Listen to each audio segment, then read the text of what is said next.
So right now, the coffee demand in the United States for Philippine coffee is very large. I get calls and emails every day asking when we're going to get more supply of coffee in. And during this trip, I've had multiple people contact me, new customers and current customers, wanting to get coffee from the Philippines. So our projections for the next 5 years look really good. We're looking to sell this year, just this year, over 5 tons of coffee with a projected growth rate of 20%. So by 2027, we're hoping to be close to 15 tons. And that is only with my current customers. That is not any new customers.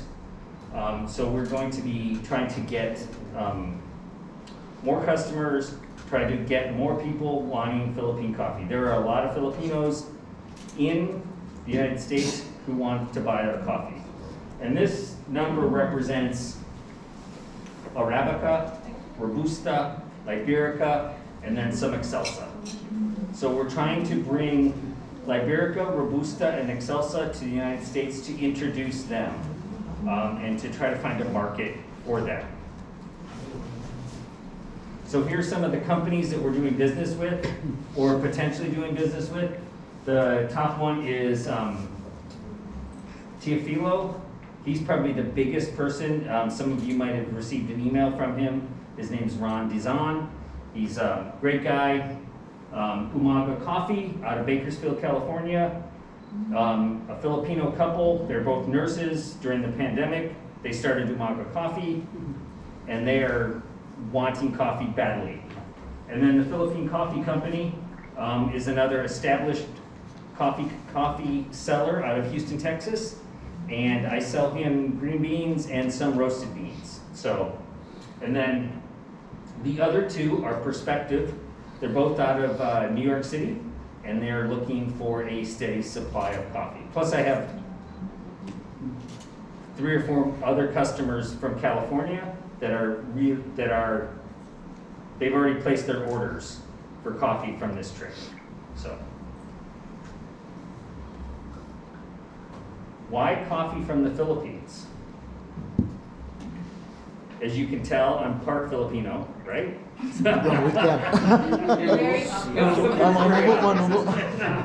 So I am 1/4 Filipino. My lula was born in Polo, Sulu, and that's where she was raised. And my grandfather was a U.S. GI during World War II, and they met and got married, and then had my mother, who was born in Manila, and then flew back to the went back to the United States, and that's where they were raised. And I was raised in the United States as an American with a Filipina lula. So Lola.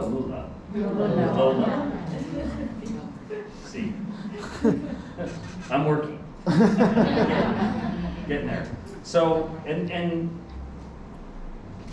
I visited the Philippines in 1978, and so a long time ago. I'm very old, but one of the things that I always wanted to do was get back to my Philippine heritage. And through this venture, started in 2016, when I first came to the Philippines to see if coffee was viable. It's been a great journey. It's been a wonderful journey. I've met a lot of people, connected with my heritage, met my family members who are into coffee, and I want to continue this journey, and I want to continue to grow. So it's here. That's why. Can we compete with some of the other larger countries that produce coffee? Yes, but it's going to take time. So this is just a quick mission. We want to bring specialty coffee to the United States from the small farming communities of the Philippines, and really support those communities and give back to those communities.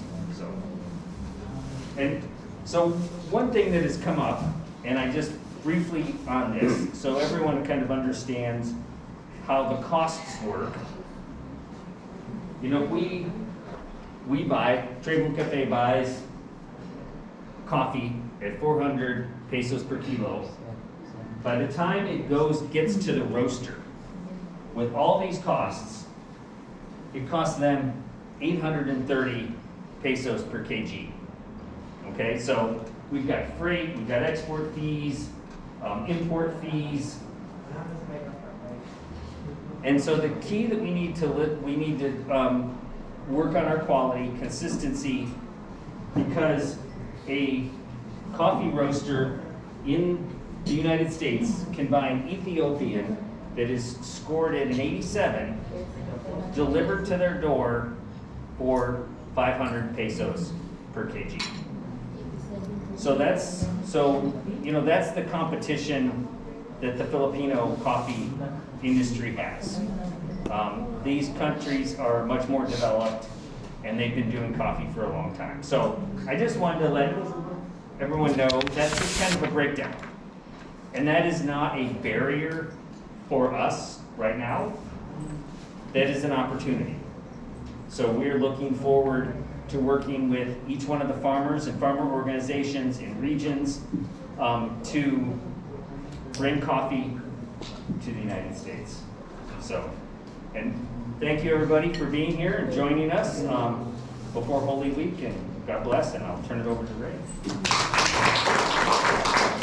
Thank you so much, Sir Michael. So now we proceed to TribungKape, being presented by Sir Ray. And you can. Thank you, Mike. I will be speaking in Visayan because my English is broken. And he's been speaking English to me all week. I do not have the glue to paste it together. Anyways, my contact. I remember ng mga nouns sa tao din nga nabit na ako before from my previous na trabaho. Kasi taga-Nulatin, inatiman niya ni sa ulan, Inana Yuli. I think the first coffee yung imong entry sa nga nakatak before.